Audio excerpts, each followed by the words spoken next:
Hey, are you looking to upgrade your key life areas and evolve to a higher level of existence? To practically harness personal growth and spirituality in a crazy, busy, imperfect world? Then you've come to the right place. My name is Prash, and this is Urban Spirituality, the show which uniquely fuses ancient wisdom with contemporary self-growth and spiritual disciplines to deliver value-adding tools, traits, and insights to help you unleash your fullest potential.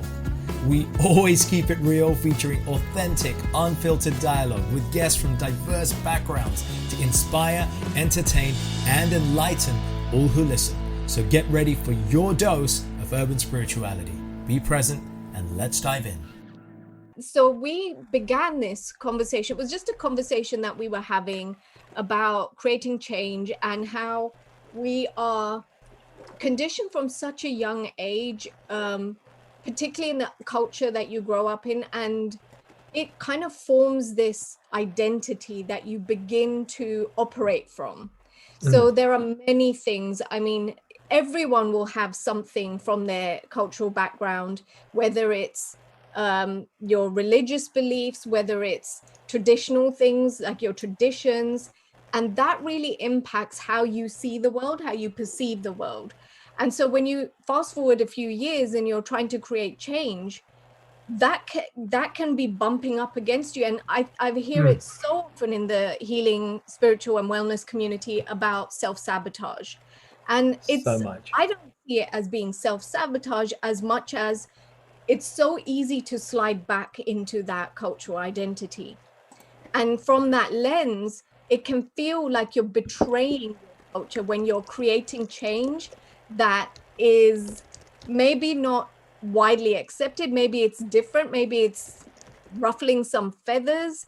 So what would you say to that, Prash? I think there is a sort of sabotage. I'd refer to it as cultural self-sabotage. Our culture shapes us. I think there's no doubt about that. All of us, whichever culture we come from, right, Russ? Our culture shapes us. But what happens is, not only does our culture shape us and define us, it helps to drive our values, our beliefs, our goals, the kind of people that we want to hang out with, the kind of relationships that we want to have, our relationships to money, to people. And I know, Russ, you know this supremely well, having gone through some challenges. So when we want to make progress in our life, I feel that sometimes our cultural beliefs and our cultural background can sometimes support us, but it can also sabotage us. And it's a double-edged sword. And I think it often comes down to a lack of awareness about how our cultural beliefs and values are actually shaping so much of our decision making and the choices that we make, and even the mistakes that we make and the pain that we cause other people, knowingly or unknowingly. Do you have any examples that pop into your mind of the things that you see when you're working with your clients? Like, what are the typical things that you tend to see when somebody is creating change and then they get stuck? Yeah, I think, look, when somebody's creating change and they get stuck, I think a lot of things happen. There are a lot of things going on. Like, for example, one of the things that are going on is that people feel that they can't be themselves. There is this sort of imposter syndrome. And I know, this kind of ties nicely. And in fact, we did a live, of course, on this some time ago on our inner critic, and we touched on some of these subjects. I think a lot of times what happens is imposter syndrome kicks in. It's almost like we feel like we don't deserve this. We shouldn't do this because it's a cultural thing. So, for example, I think one of the things that I've had with some of the Indian clients that I've worked with is a certain type of scarcity mindset. That, look, there's just not enough, and it's actually specifically, it's a poverty mindset. It's like, hey, everything is really hard to come by. My parents had to scrimp and scrape to make ends meet. My grandparents had to do that. They always had it hard. I had to wear hand-me-downs. My parents always taught me to save. They always said, get a really secure, stable job. So you can see just by interacting with clients how their entire outlook on life and their relationship with money and their relationship with the risks they're willing to take and the opportunities that they're willing to explore all seem to be tied with all this stuff that was given to them when they were young. What about you? You know this, right? Yeah. I mean, I see very similar patterning, and what I see a lot is because the clients I tend to work with, they're somehow connected to different countries, just like I am. So I was born in Kenya, just like you were, but raised in the UK, Indian by descent, you know. And so we have a mixture of all of these things going on. So it's like subconsciously, it's like, which culture do you even fit Do you in? even fit in, right? Right. So growing up, I would say to my mum when I was very young, like, I feel like a mongrel. When I'm in Kenya, I feel like I'm an outsider because I'm from the UK. When I moved from Kenya back to the UK, I felt like I was an outsider because I was from Kenya. Right. But then you've got the Indians who are like, well, you're a traitor. You're not an Indian either. I've never actually been to India in my whole life yet. So it's like, where do I fit in? And there's this kind Where, of yeah. identity crisis as well that can be going on. Yeah, totally. I think that's the identity crisis happens, and that feeds in. I think you've got the identity crisis. Which culture do you belong to? But I do honestly think that a lot of it becomes therefore confusing for the individual. That am I Indian? Am I British? And which norms do I say? But I think the people that we hang around with and the people that we grew up with play a big part in which cultural orientation we therefore end up taking. Absolutely. And I think sometimes the problem arises that we have a clash where we've been raised in an Indian culture. Let's take a real life example, right? Real life example.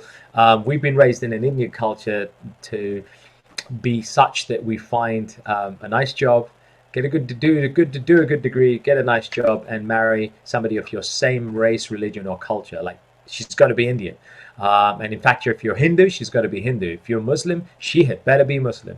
Don't be marrying, and if you're Gujarati, she better be Gujarati. So there's all these definitions, and yet here are people every single day in every single country who might be Indian but falling in love with somebody from a different culture, from a different race, and it's a beautiful, real, natural thing. And now you've got a clash because you've got your family and your background saying, hey, you can't do that because they don't believe you, they don't understand your culture, you can't do this. And yet your heart is saying something here, your head and your background is saying there, your conditioning. So you get this clash, right? I mean, you must have seen this with the people that you work with, and I know, with the people that you interact with, right, Russ? I mean, yeah, growing up, or it's not even just that, like, for me personally, it wasn't even just that you had to get someone who was Sikh. For me, it was, then you're looking at the caste and Right. are they the right caste. And I'm fortunate that my family wasn't that way inclined. However, it still exists, they still have this caste system, and it's all based on this hierarchy.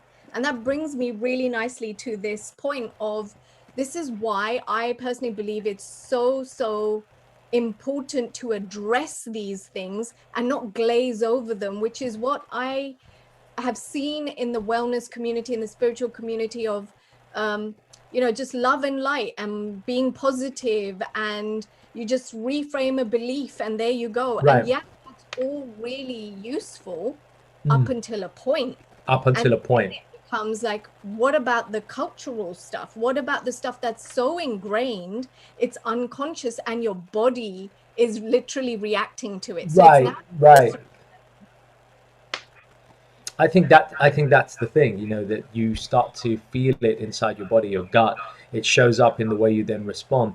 And I think a lot of negative emotions then start to show up when you start to feel that your cultural upbringing, or the values that you've now attributed to your culture, are now being tested or challenged. Because on the one hand, you've got the value that I should marry within my caste and religion and this and that and race, and you've got somebody over here who's a beautiful soul, who just happens to be of a different color, race, religion, and now you're kind of torn, and that creates a sort of cognitive dissonance. It creates clash, and you can't then, as you say, just be happy and positive and everything's going to be all right. You just can't take that way. You have to now start being really bold, and you have to interrupt your cultural conditioning. I mean, I know we're going to get onto some tips in a little bit, but you got to interrupt that cultural conditioning and ask yourself, well, wait a second, what are my values, and have I mistakenly or accidentally conflated my values with what my culture tells me. And that's not to say that our cultural values or beliefs or conditioning is wrong or useless. It's just like, you got to know which parts. I'll quote Bruce Lee: you take what's useful, you reject what's not, and you add your own spin. Move forward. I love that. So as we're talking about this, I would love to hear your experiences, if you've ever experienced this, and I'll share with you an experience that I had personally myself. So we spoke about, we have this tick box thing, almost like you study, you get that little piece of paper, you get a good job with a degree, and then you go and get married, and then you have your children and blah, blah, blah. Right. So I kind of did that. I was a good girl. I did exactly what I was told, and did it in a timely fashion. And then it got to, for those of you who don't know, I'm actually a pharmacist by training. And then I got bored out of my brain. It was so monotonous, and I didn't know it back then because I didn't understand it from the lens of the energy work that I understand now. But what I know now is that I am designed, my energy, my unique flows, they're designed to be shifting and changing. And I'm not supposed to be doing just the one. So true. I'm like a chameleon. I'm supposed to be responding to what's going on around me in that season of my life. And most people are wired that way. But this is where the conditioning comes in, because the safe thing, stick to that thing because it's bringing the money. Right. Stick to that thing because it's a post that gives you status in society. Right. That's cultural conditioning right there. Exactly.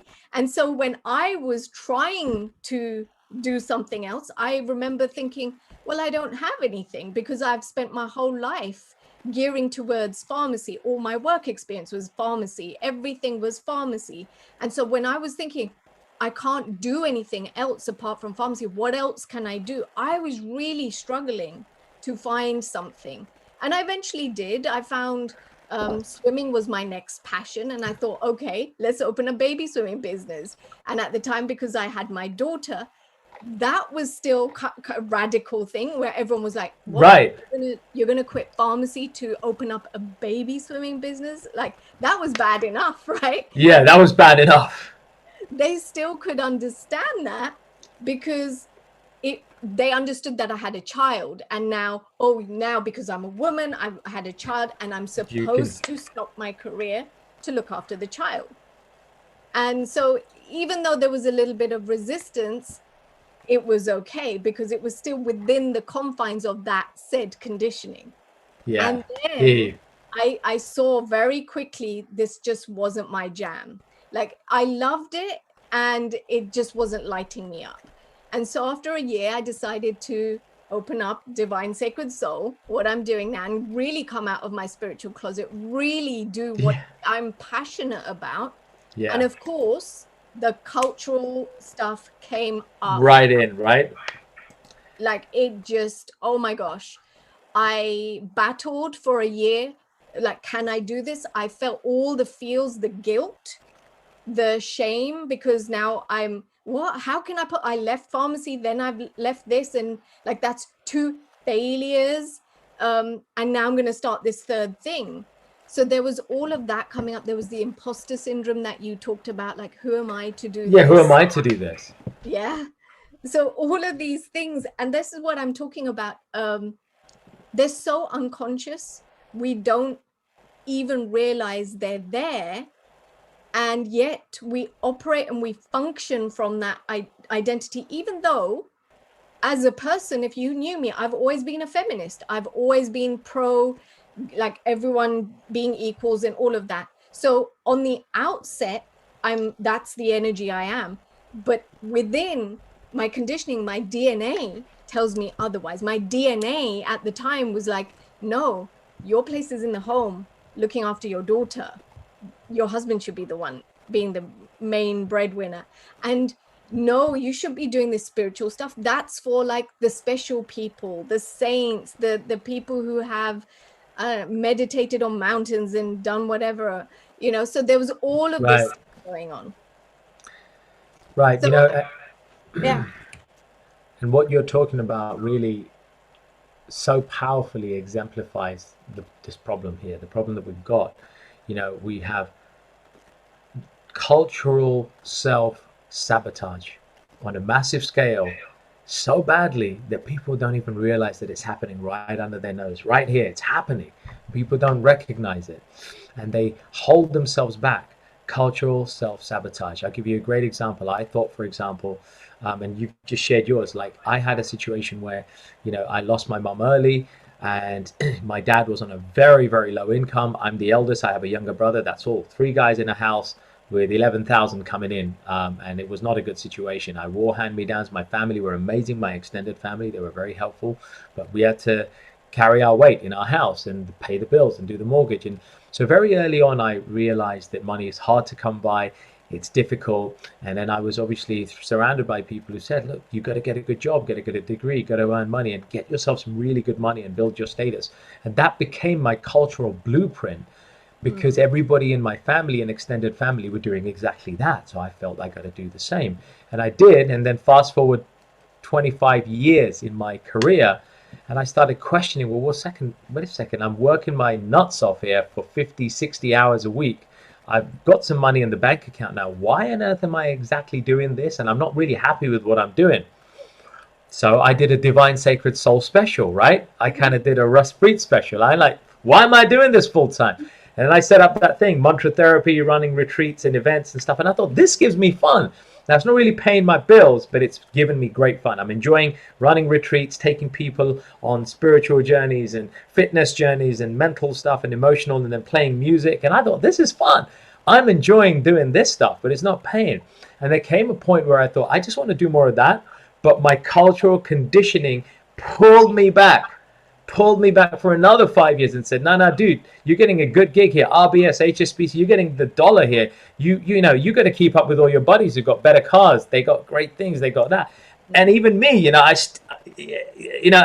a coach and I got conditioned, right? And it's like, you can't see what you can't see, but it's under your nose. It's too close, right? No. And it takes sometimes somebody like this conversation. It takes conversations like this, like Russ, because now we start to open it up to people. Now we're prodding. What we're doing is we're making people feel a little uncomfortable. It's the art of the uncomfortable for a higher reason. I had this saying I shared with people the other day.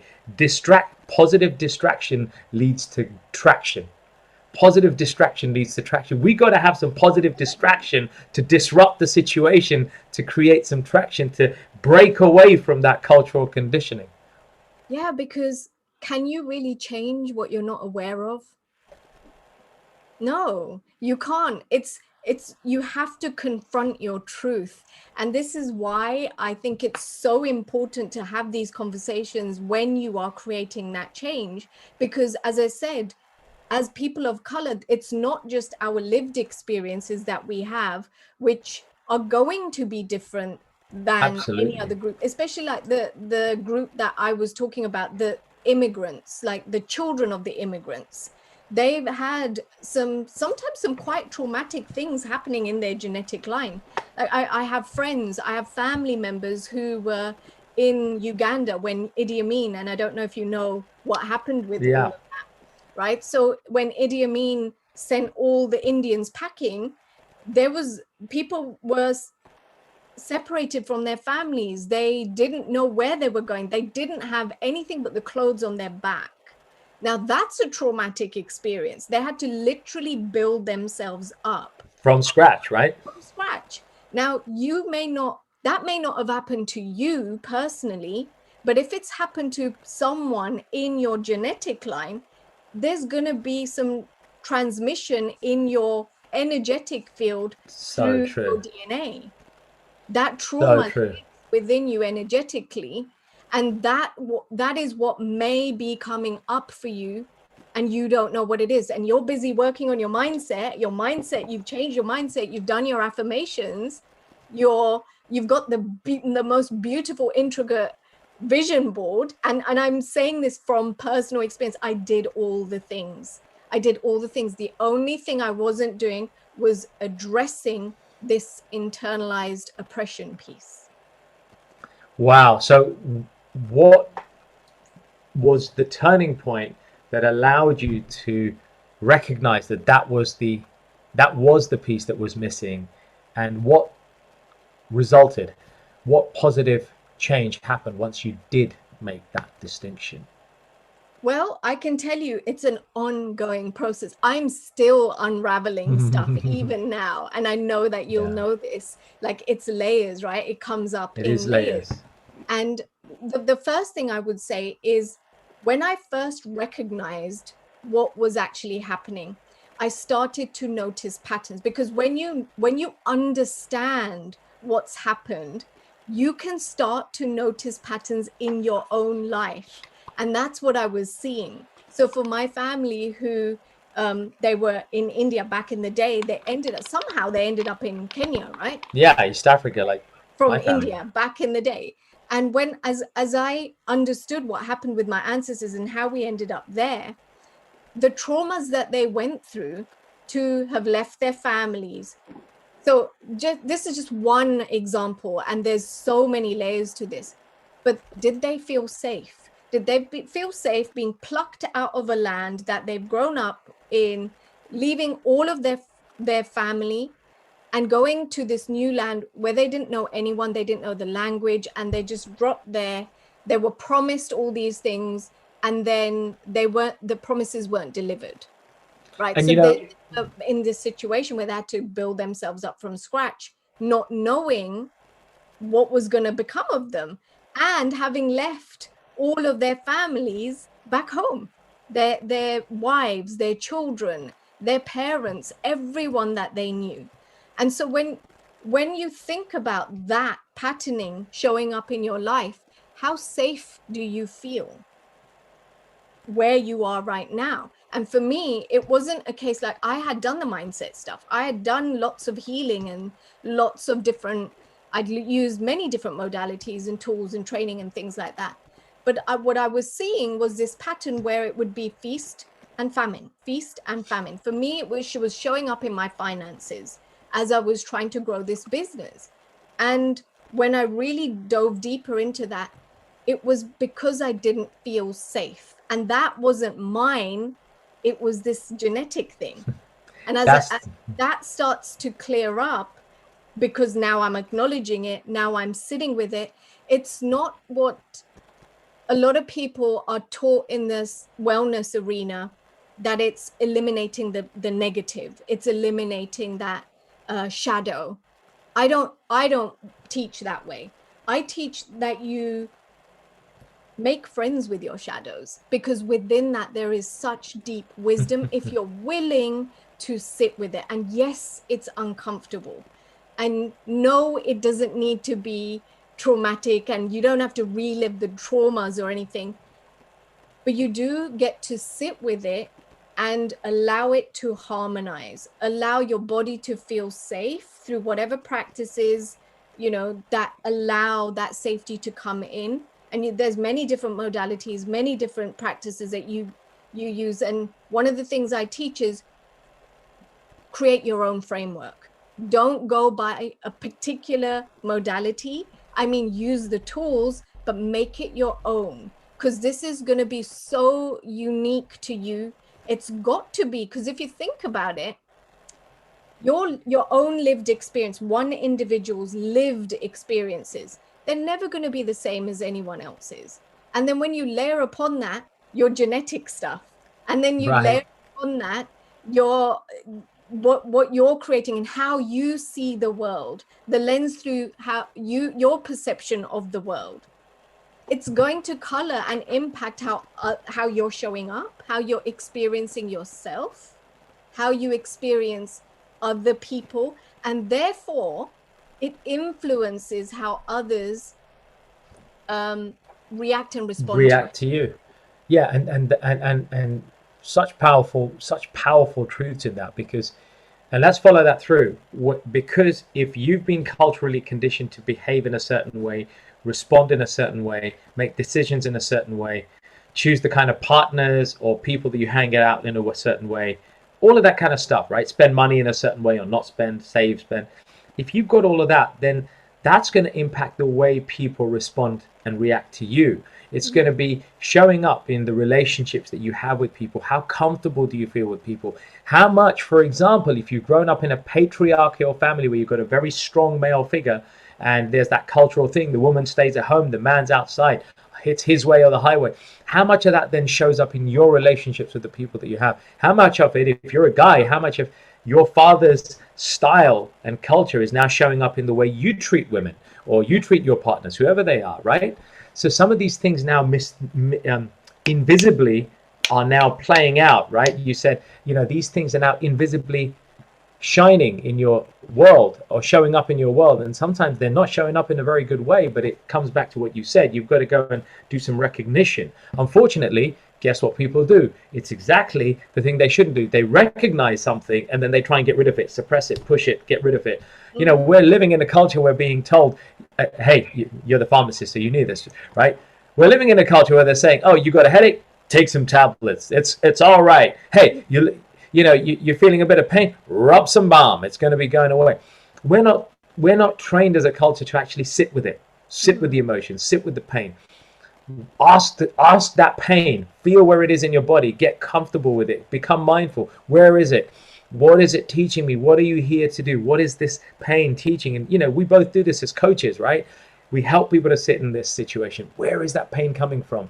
And then people get conscious to understand where that pain's coming from. Sit with it. And when you ask questions that are more valuable and meaningful, you get better answers. People are too busy finding these solutions, trying to find answers like, I need this tablet, what pain relief supplement can I take? But actually what they should be asking is, what questions will help me to learn from the situation? And the more you question the situation, the more you start to question your cultural inheritances and taboos, and the more you question the cultural taboos, the more you can start to, as you beautifully said, start to create your own template, your own modality. Yeah. And what you said about asking questions, and it's not just asking any old question. It's the right question, that's going to elicit an intuitive response that goes beyond your mind, what you can intellectualize. This is not about intellectual knowledge. This is about that deep wisdom that we all innately have. We inherently have that. But again, with our conditioning, if you think about especially the South Asian culture, it's like, respect your elders. People who are older than you, they know more. And we're taught to give our power away to someone else. It's going to be either your parents or your teachers or your siblings, but it's always someone else. And so when you've grown up looking and seeking that validation because no one's taught you, or no one's ever asked you, what do you believe about that? What do you think about this? No, they haven't. That's the thing. Nobody's ever asked that. They've just taken it for granted. They take you for granted. We never asked it, and then we get a whole bunch of challenges and we don't recognize that we're sabotaging our success because of cultural conditioning and inherited cultural ideas and taboos. And they are taboos because people don't want to challenge them. People are too scared. Well, of course I've got to respect. Nobody's saying we don't respect elders, right? That's not what we're saying. What we're saying is that when you do things blindly and there's that deference of authority, you're giving away your power, you're giving away your responsibility. If you're saying, well, it's their responsibility. Yeah. Hey, the house is the woman's responsibility. Really? I mean, really? Just because a woman doesn't have a penis, so therefore it's her job? Really? Come on. Well, I want to circle back to something else that you were talking about dealing with your emotions. So we have like these roles based on your gender. And as a man growing up in an Indian household, how encouraged were you to express your emotions? I know from my experience, we didn't. Like when my mum passed on, I didn't mourn. I was the eldest. I thought I had to hold it together. And then from that time, and losing my mum, I just realized I got to hold my shit together, and I can't cry in front of people. I can't be that emotional. We weren't even hugging. There was the hug thing wasn't even there. So we didn't really express ourselves. My dad never really expressed himself. Son, I really love you. I'm proud of you. No matter what you did at school, I'm proud of you. I never got that. You know, son, you did an amazing curry. You cooked great. I'm so proud that at 15, you're cooking dinner, working 2 jobs, studying, looking after your brother, and you're helping me out. Thanks, son. I didn't get any of that. So we didn't show emotions. We didn't show appreciation. And that stayed with me for so many years. And that's when I'm working with clients, those are the kinds of things we really need to, and I'm sure you're working with clients on that same premise as well, of how do you express your emotions. Particularly, I'll use an example for me personally. I used to question things a lot as a child, so I would be the insolent one who was questioning, why do the women sit separately from the men in the temple when Sikhism teaches about equality? Like, I would innocently be questioning it, like a genuine question. I thought it was supposed to be all equal, so then why is there separation? And oh my gosh, everyone would be like, you don't ask questions like that, don't be so insolent. And so I was the problem child. You were the problem child, yeah. From a very young age, don't question because it gets you into trouble. And so I started to internalize that. I would ask the questions, but not outwardly. I would wonder what's going on, but I wouldn't dare express myself. And then I would get angry because of, you're telling me this thing in this story about the good, and then you're doing that, and I'm confused, and I'm only a child, and I'm getting angry and frustrated. But then I was told, good girls don't get angry. So you've got to now suppress your anger. And I see it so much in the work that I do, particularly with women, where they're told, don't express your anger. It's the woman's job to hold the household, to manage the household. And so you've got to be strong, and you bow down to the man. And by bowing down to the man, it's make sure he never sees you upset, because you don't want to spoil his day when he comes back from a long, hard day's work. And you're taught this. And this is inherited stuff, which doesn't even serve. I mean, there are so many right now, especially in this new economy, COVID climate, you know, in the past 5, 6, 7 years, there's so much role reversing going on. There are so many men who are actually staying at home, taking care of the house, or needing to do so. And it's the women who are the breadwinners. So what do? You know, as a man, if you've been brought up in a culture where that wasn't done, now you've got guilt, shame, beating yourself up, anger. Wait a minute. Insufficiency, right? Inadequacy. Mm-hmm. And for some people, some men, they take it out as anger on their wives because they need to prove that they're the man, because that's what their cultural condition told them. And they take it out through verbal or physical, God forbid, violence on their partner, or they gaslight the hell out of them, right? Because they feel that they got to somehow get back and be the man and be the higher position. But this is all bullshit cultural conditioning that doesn't serve us. Now, there was a value in that, right? Men are physically generally stronger. There's a certain thing that they can do. They can play a role to be protector. There's a certain masculine kind of steeliness that men tend to have. But to make it concrete in black and white and assume that, well, because of that, well, men are in charge and women are not. Well, that's a cultural conditioning that messes up so many people. And now men don't have the emotional flexibility to be able to say, hey, you know what? I'm feeling so down. I thought I'm the guy. I thought I had to do this, but I can see you're doing such amazing things. Where else can I find value? Where else can I find fulfillment? So I feel that I'm on the same playing field. That's quality questioning. You're talking about quality questions. These are the sorts of questions we want to be asking. Questions that are asked that challenge the cultural inheritances are questions that will result in better relationships, home situations, finances, more well-adjusted children. You know it, amen. I mean, you know, Gia's awesome, right? I don't need to say no more. You know, this is right here. This is what we're going to be doing. Well, I will often look at, Gia's my daughter, for those of you who don't know. She's my 7-year-old, and she has got so much confidence. She exudes confidence. She's really creative, does beautiful artwork. And of course, I'm going to be saying it because I'm her mother, but why I'm saying it is she has always been encouraged to question things. She has always been encouraged to tune into her body for when she's hungry, what she requires, what she needs. And also, I ask her regularly, what do you think about this, Gia? What would you like to do instead? So when we had this lockdown and she just wasn't up for online learning, and we had to get really creative with that, I would ask her those questions, like, what would you like to do instead? And it Right. was always artwork. It was always something creative. But we nurture that. I'm fortunate that the whole family is on board with that, that we nurture what she finds joy in. And I'm speaking about this because it really does impact how you show up in the world. In the If world, right. freedom to express your creativity from such a young age. How many of us have had that? And so we box ourselves in, as we were saying earlier on in the conversation. These are the tick box exercises. These are the things, these are the milestones. And if you haven't reached them, then you should feel ashamed. I did a post the other day and I was like, they use shame to tame you. And if you That is think so about powerful. They use shame to tame you. That's And so if you powerful. think about that, like, think about just everyone on the live session and the recording, just for a second, think about a time where you felt ashamed or where you were made to feel ashamed. That was you doing something that maybe you enjoyed, maybe you loved doing, and then the shame set in and it contracted your energy, because now it's like, oh, I can't do that because that's a shameful thing. Now you have guilt over doing that thing.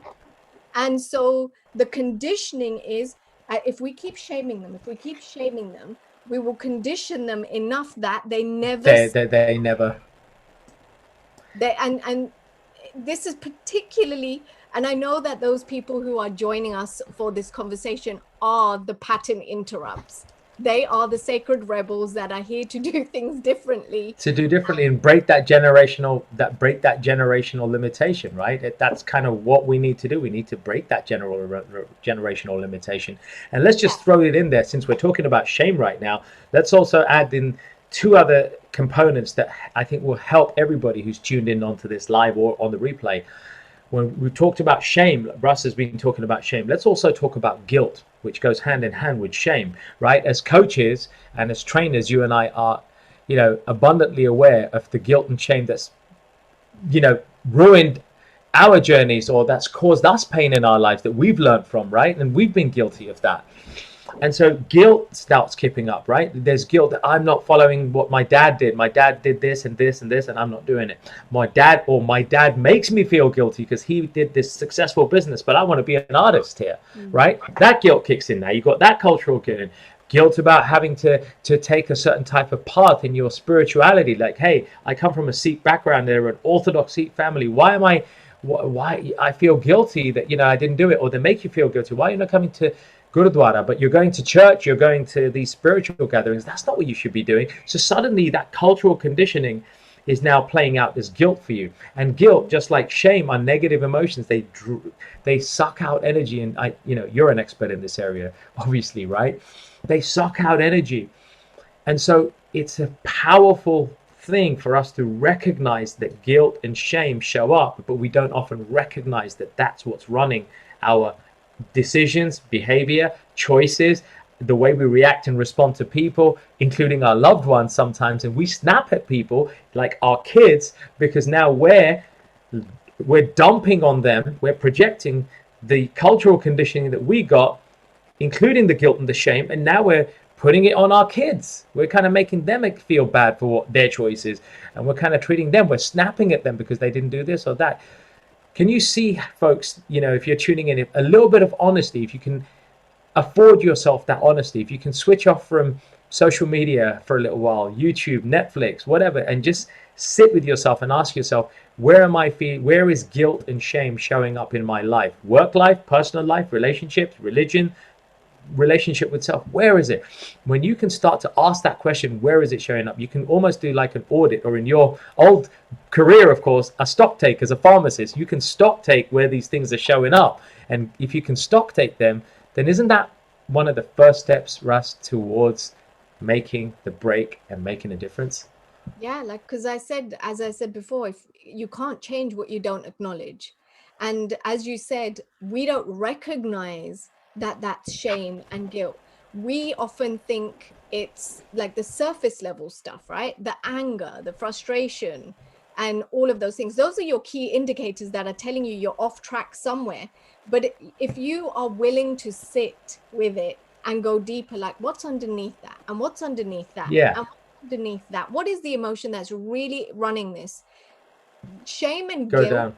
are great distractions. So I say this to my clients all the time. Shame and guilt will keep you anchored where you are and actually pull you off course from your soul's path, the path that you were truly born to lead, to do, to be here. And that when you're moving away from your soul's path, then you can't make connections with the correct people. Because if you think about it, I shared this with my clients one time. If you're walking along this path in a forest, right, and you're trying to look for your soulmate, let's say you're trying to look for your soulmate, and you're walking along this path, and that's your soul's path, and now you veer off to the left because you've got this shame and guilt stuff going on. So you veer across, and then your soulmate comes along on your path, but you're nowhere to be found because you're like on this side road somewhere in the bushes, right? So you miss each other. Right. It's not that your soulmate doesn't exist, or your clients, or whatever it is you're manifesting. It's just that you need to come back on track onto your path, Right. so you can cross paths together. Yeah, that's so powerful. And to follow it through, and I guess probably to leave everybody with a few tips here, like you say, Ras, it's recognizing guilt and shame are showing up, sitting with those emotions that show up and asking them meaningful questions, not just any old questions. And I think the other thing, as I touched on before, that I'd like to contribute as well is then forgiveness. And I think forgiveness has three forms to it.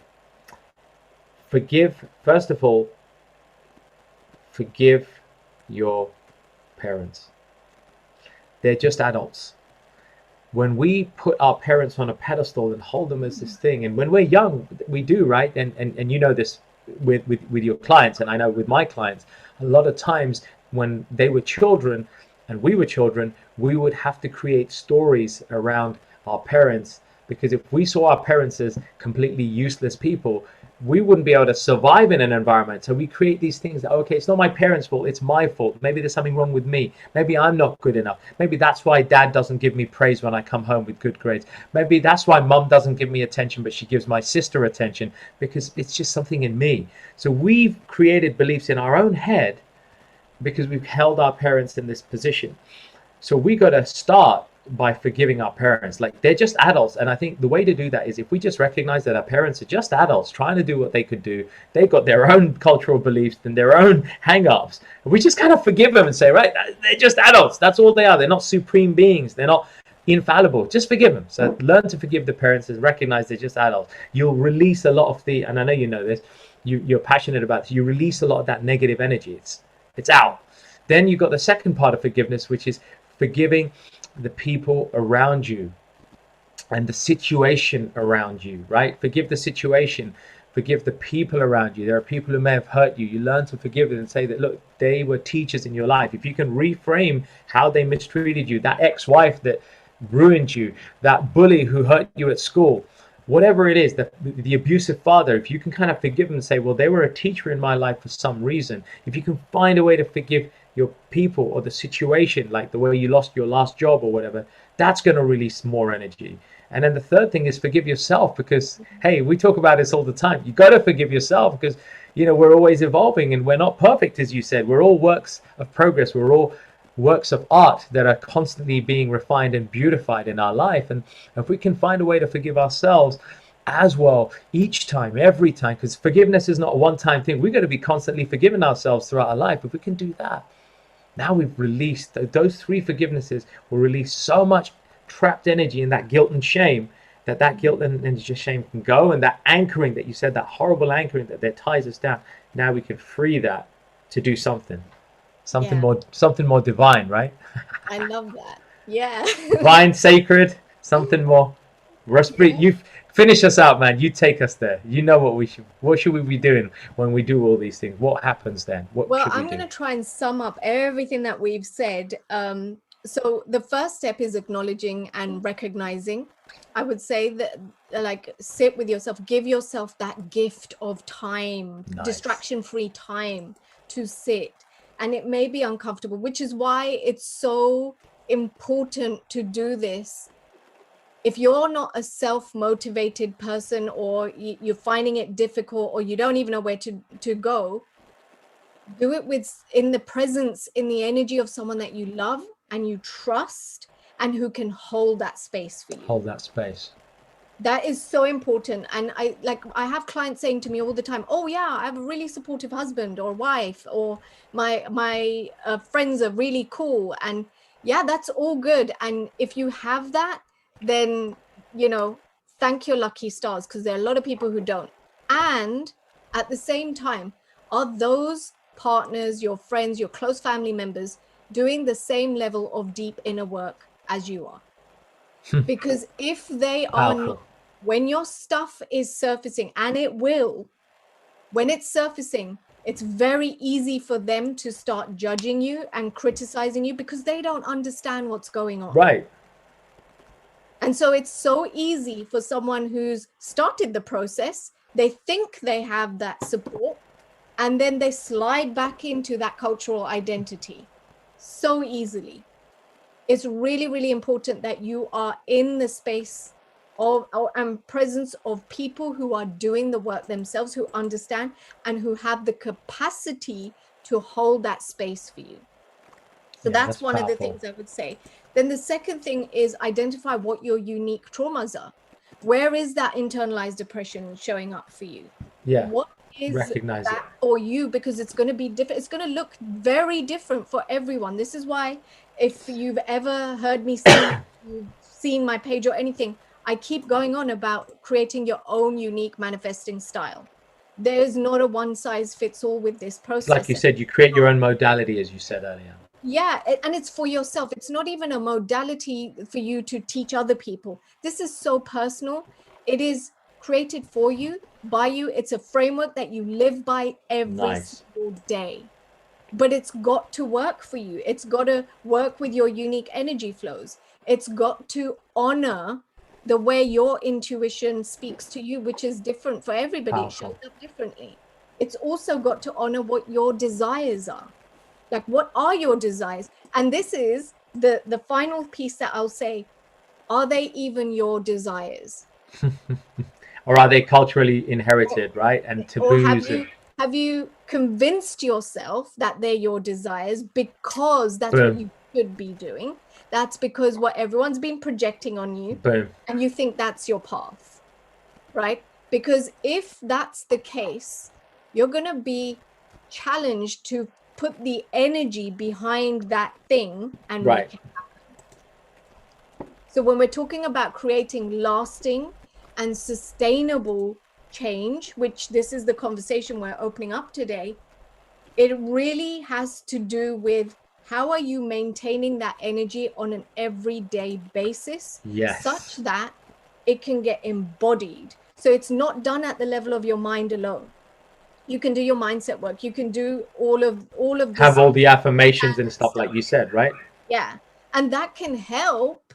But if it's not embodied, if you haven't anchored that energy, if you haven't really got behind that desire and forgiven yourself, so that's like the add-on, to create that energetic space within you to receive and be in the state of receiving, then good luck. No, it's got to start. It's got to start so much. Hey folks, thanks so much for listening. I really hope you enjoyed this episode, and as with all our episodes, found something to inform, inspire, and empower you in your personal and spiritual journeys in life. As always, feel free to leave a little love through your ratings and comments, subscribe, and share it with those you care about. And take your personal and spiritual evolution to the next level by joining us on one of our unique events, workshops, or retreats, or taking advantage of our personal and professional coaching packages. Find out more about us at mantratherapy.co.uk. I'm your host, Prash K. This is Urban Spirituality, and we will catch you on the next episode.